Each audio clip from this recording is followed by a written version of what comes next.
चलिए अब करते हैं क्वेश्चन नंबर 7। तो क्वेश्चन नंबर 7 में हमें set A, set B, set C और सेट डी, हमें 4 सेट दिए हैं और 2 कंडीशंस दी है जो हमें वेरीफाई करनी है। ठीक है, वेरीफाई करने के लिए हमको क्या करना है, हमें पहले निकालना है LHS, LHS एक सेट आएगा, फिर निकालना है RHS, RHS एक सेट आएगा। हमें बताना है कि LHS में जो सेट है वो और जो RHS में सेट है वो दोनों आपस में क्या है, इक्वल है। अगर हमने ऐसा बता दिया कि LHS वाला सेट RHS वाले सेट के इक्वल है तो हम उसको वेरीफाई कर देंगे। ठीक है, सेकंड वाला है A cross C is a subset of B cross D। तो हमें दूसरी चीज़ क्या वेरीफाई करनी है कि ये वाला सेट ये वाले सेट का सबसेट है। ठीक है, तो चलिए सबसे पहले शुरू करते हैं। हम पहले ये एनालाइज करते हैं set A, set B, set C, set D, हमें निकालना क्या क्या है। ठीक है, तो सबसे पहले हम LHS देखते हैं। तो हमें A का कार्टेशियन प्रोडक्ट किसके साथ करना है, B इंटरसेक्शन D के साथ। ठीक है, तो सबसे पहले हम एक काम करते हैं B इंटरसेक्शन C के साथ। तो B इंटरसेक्शन C निकालते हैं। B इंटरसेक्शन C का मतलब ऐसे सारे एलिमेंट्स जो सेट B में और सेट C में कॉमन है। ठीक है, चलिए सेट B ये रहा, सेट C ये रहा, इन दोनों में कौन कौन से एलिमेंट्स कॉमन है। ठीक है, सेट B में 1 2 3 4, सेट C में 5 और 6। क्लियर है कि सेट B और सेट C में कोई भी एलिमेंट कॉमन नहीं है, तो ये एक एम्प्टी सेट आ जाएगा जिसको हम ऐसा 5 भी लिख सकते हैं। ठीक है, अब हमें पता है अगर मैं A का Cartesian product B intersection C के साथ कर रही हूँ, इसका मतलब मैं A का कार्टेशियन प्रोडक्ट फाई के साथ कर रही हूँ। ठीक है, क्योंकि B इंटरसेक्शन C क्या है, फाई है, और हमें पता है कि अगर मैं किसी का भी कार्टेशियन प्रोडक्ट फाई के साथ कर रही हूँ तो वो कार्टेशियन प्रोडक्ट भी क्या होगा, एक एम्प्टी सेट होगा। ठीक है, तो हमारा LHS की वैल्यू क्या आ गई, एक एम्प्टी सेट। LHS में हमारा एक एम्प्टी सेट आ गया है। अब हमें RHS की वैल्यू निकालनी है। तो RHS में क्या है, पहले हमें A क्रॉस B निकालना है, फिर हमें A क्रॉस C निकालना है, उसके बाद हमें इन दोनों जो कार्टेशियन प्रोडक्ट आएंगे A और B का और C और A का, सॉरी A और B का और A और C का, उसका हमें इंटरसेक्शन निकालना है। ठीक है, तो सबसे पहले हम A क्रॉस B निकालते हैं, मतलब A और B का कार्टेशियन प्रोडक्ट। A और B का कार्टेशियन प्रोडक्ट मतलब पहला एलिमेंट आएगा सेट A से और दूसरा एलिमेंट आएगा सेट B से। ऐसे सारे के सारे ऑर्डर्ड पेयर्स बनाने हैं जिसमें पहला एलिमेंट ऑफ ऑर्डर्ड पेयर कहाँ से आएगा, सेट A से, और दूसरा आएगा सेट B से। ठीक है, तो सेट A ये रहा, सेट B ये रहा। सबसे पहले ये एक सेट आएगा तो मैंने एक सेट बना लिया। ठीक है, दूसरी बात, वो सेट सारे ऑर्डर्ड पेयर्स होंगे, तो मैं एक काम करती हूँ, पहले मैं सेट A का पहला एलिमेंट लेती हूँ, उसके सारे ऑर्डर्ड पेयर सेट B के साथ बना लेती हूँ। ठीक है, तो पहला एलिमेंट मैंने लिया 1। अगर मैंने पहला एलिमेंट लिया 1 सेट A से, तो दूसरा एलिमेंट मुझे लेना है सेट B से। अगेन 1 के साथ 2, 1 के साथ 3, 1 के साथ 4। मतलब जब मैं अपना ऑर्डर्ड पेयर में पहला एलिमेंट 1 ले रही हूँ जो सेट A से आएगा, तो ऑर्डर्ड पेयर का जो दूसरा एलिमेंट होगा वो सेट B से आएंगे। तो जितने भी ऑर्डर्ड पेयर 1 के साथ बन सकते थे वो होगा 1 2 3 4। तो मैंने 1 2 3 4 चारों की चारों ऑर्डर्ड पेयर बना लिए हैं। अब सेकेंड एलिमेंट लेती हूँ तो आएगा 2, 2 का मैं ऑर्डर पेयर करती हूँ 1 के साथ, 2 का ऑर्डर्ड पेयर 2 के साथ, 2 का ऑर्डर्ड पेयर 3 के साथ और 2 का ऑर्डर्ड पेयर 4 के साथ। ठीक है, तो ये हमारा पूरा की पूरा क्या आ गया, A का B के साथ कार्टेशियन प्रोडक्ट। ठीक है, नेक्स्ट चीज हमें निकालनी है A का C के साथ कार्टेशियन प्रोडक्ट। ठीक है, A क्रॉस C।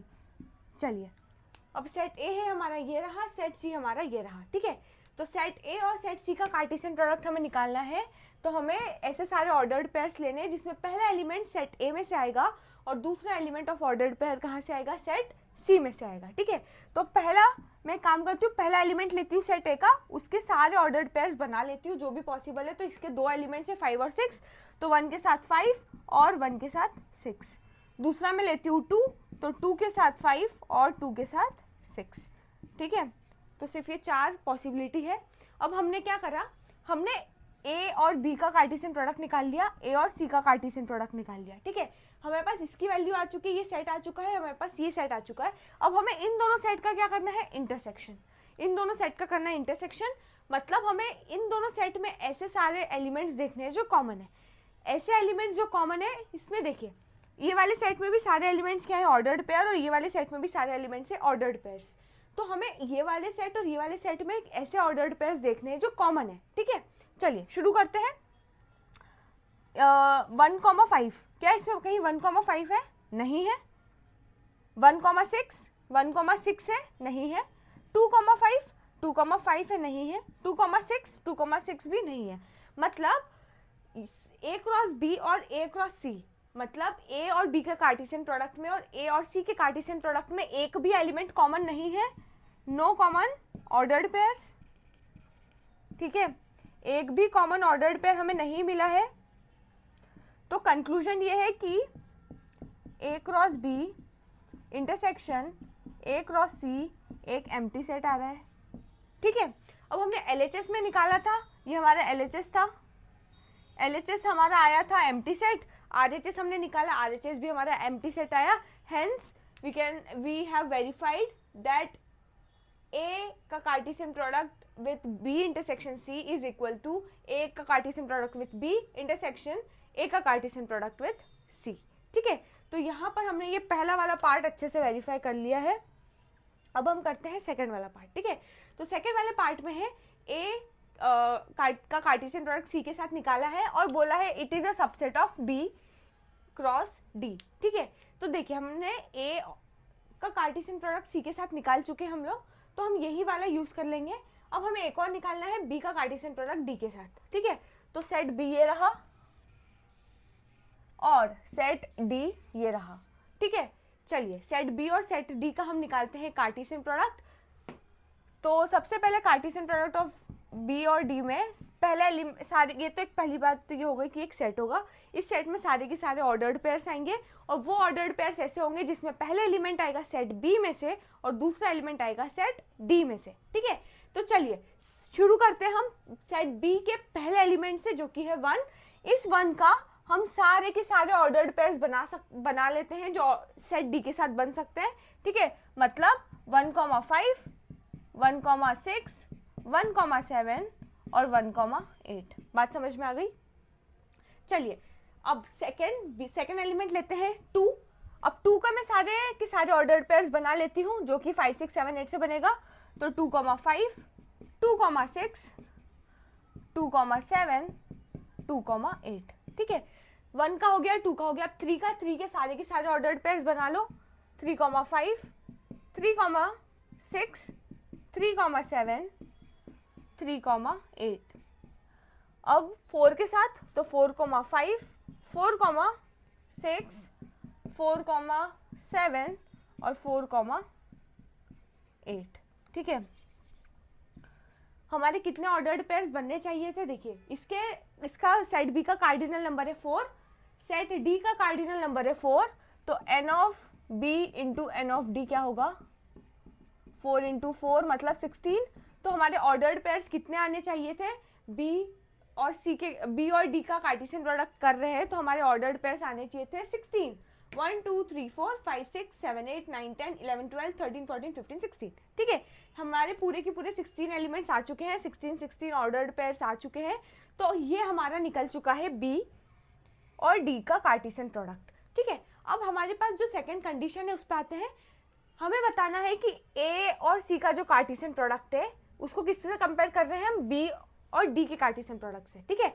तो A और C का कार्टेशियन प्रोडक्ट ये वाला है, B और D का कार्टेशियन प्रोडक्ट ये वाला है। हमें बताना है कि this is a subset of this, ठीक है।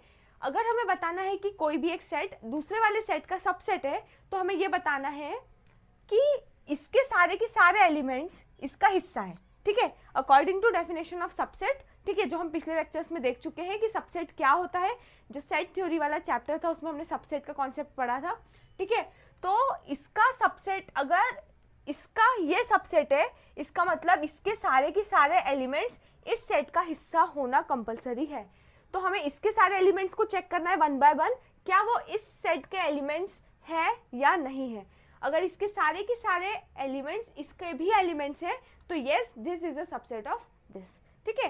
तो इसके सारे एलिमेंट्स चेक करते हैं। पहला है 1,5 1,5 ढूंढो। ये सबसे पहला ही एलिमेंट हमें मिल चुका है 1,5, ठीक है। तो 1,5 है, टिक मार दो। 1,6 सेकेंड एलिमेंट है 1,6, ये भी मिल चुका है, इसको भी टिक कर दो। 2,5 ये रहा, तो 2,5 भी है, 2,6 और 2,6 भी है, ठीक है। तो हमारे पास ये 4 एलिमेंट्स थे A क्रॉस C में। ए और सी के कार्टेशियन प्रोडक्ट में 4 एलिमेंट्स थे, 4 ऑर्डर्ड पेयर्स थे और वो चारों की चारों ही बी क्रॉस डी का भी हिस्सा है, तो मैं बोल सकती हूँ कि according to the definition of set, now I can say since all the elements of A cross C are also the elements of B cross D, so I can say that A cross C is a subset of B cross D. ठीक है, hence we have verified, ये वाला case भी हमने अच्छे से verify कर दिया है और ये वाला केस भी हमने बहुत अच्छे से वेरीफाई कर दिया है. ठीक है, तो आई होप आपको अच्छे से समझ में आया होगा. इस केस में हमें इक्वेशन दी थी, तो अगर आपको कोई इक्वेशन वेरीफाई करने का बोल रहा है तो आपको सिंपल पहले एलएचएस की वैल्यू निकाल देनी है या एलएचएस का सेट निकाल देना है, फिर आरएचएस का सेट निकाल देना है और उन दोनों को वेरीफाई करने के लिए आपको बस एंड में इतना बताना है कि एलएचएस आरएचएस के बराबर है.